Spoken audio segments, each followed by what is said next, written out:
What's going on, guys? It's Shabs, and I'm back with another video. And again, it's another NHL 17 Hockey Ultimate Team video. And in this one, I'm going to be giving you guys a tips and tricks video. So pretty much, I'm going to be helping you guys trying to get better in the game by showing you guys my camera settings and my team strategies. And what I think personally are the best in the game, in the entire game. So I'm going to be showing you guys my record just to show you, that I'm not full of shit, that I know what I'm saying. So I got a 16-5-1 record, and two of those losses, regulation losses, I was up 5-1 and 3-2 in the third period, and in both games it disconnected early on in the game when the game just came out. For some reason, I think it's because the servers overload on the servers or something like that.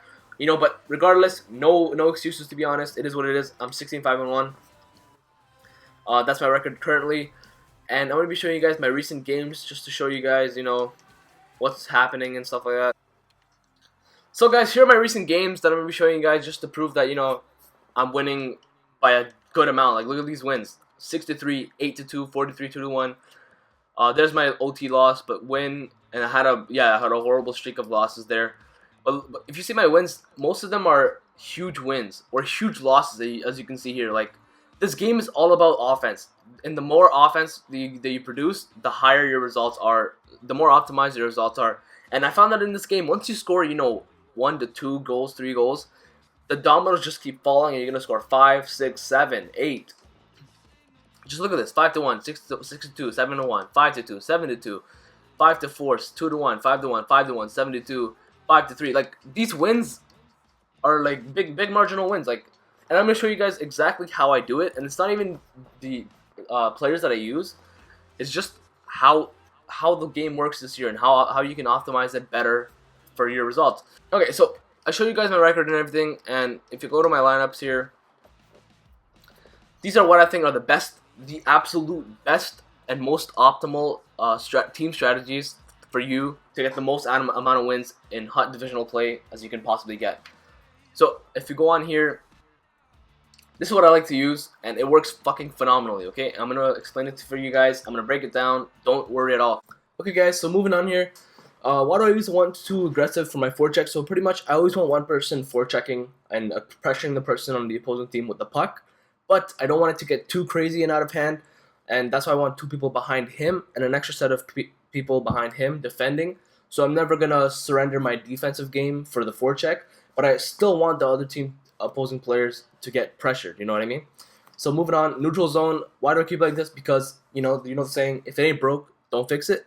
That's what my mindset is with this. This was the default setting, and I'm just going to keep it how it is because it's been working for me, and I've been winning my games. So this is probably one of the most important things, the trap/forecheck. So I want to try my team to try their best to trap the opposing team's players and be dogs on a bone when they're pressuring them with the puck. So I want my offensive zone forecheck to be so dead rovers or make them take penalties. That's what I want. That's what I'm getting at with here. That's why I have the slider on full. And I usually do this with any Hockey Ultimate Team game, and it works phenomenally. And then offensive pressure, I want full attack. Because like I said, this year is the year of offense. You have to score goals. And this year, more than any other year that I've played NHL in the series, goals are all that matters. So the more goals you score, the better off you are. And the opposing team can also score a bunch of goals, like 5 to 6 or 7. So you want to score as much as you can, and you want all your players to know, look, I want you on offense. Think about offense. Score goals. Score. That's what I'm going with there. Defensive pressure, high pressure is what I put it on because, dude, like I said, I want to pressure the opposing team. I want them to stress about making a play to try to get around my pressure. I want them to stress about taking a penalty. But you want to make sure you're careful with this because your CPU players could go a little bit ham and too aggressive, and do stupid things like take unnecessary penalties, like trying to stick lift and high sticking or hooking the other players because they get mad. So what I try to do the best is what I found that works is I try to make sure that I'm the one that's doing the forechecking, and then whenever I notice that the CPU is getting lazy and wants to cause a penalty, I always switch over to the player and make sure that it doesn't happen. So moving on up, so defensive strategy, I have tight point because again in this year's NHL, it's the year of the clapper, as I'm sure you guys know from playing this game. So you want to try to block as many shots as you can and try to prevent them even from taking those shots from the point. But what I found that works really well with this strategy is that once you put it on, your players, especially if you have speedy players like I do, like Dylan Larkin, Phil Kessel, the whole shebang, They just poke check the puck and then they go on a breakaway, and I start to get a lot more breakaway goals or penalty shots or just breakaway opportunities. So tight point is what you want to go with for sure. Even if you don't get to block the shot, your CPUs, if they're smart enough, they will poke check it and you'll go on a breakaway. And this year poke checks are so deadly. So I found that works great. My penalty kill, I go with diamond. I just found in any NHL that I've played, it works the best. So I'm hoping it feels the same in this NHL. I don't really find much of a difference, but it is what it is. That's what I go with. Power play, I have it on overload because I have tremendous skill on my team, so I want to use it to its advantage as much as I can. And then for these last four, I don't know what to I don't recommend you guys touching with it or playing with it, because unless you have the knowledge, full knowledge of the game, and you know exactly what you're going to use it for, I've just kept it how it was default, and I don't recommend playing around with it because it might mess around with your team. But pretty much I think this is the absolute best team strategies for your team to have the optimal results that you want. If you want to get to Division 1, this is what you got to do, man. You got to use these strategies. They work the best, and they've been working great for me.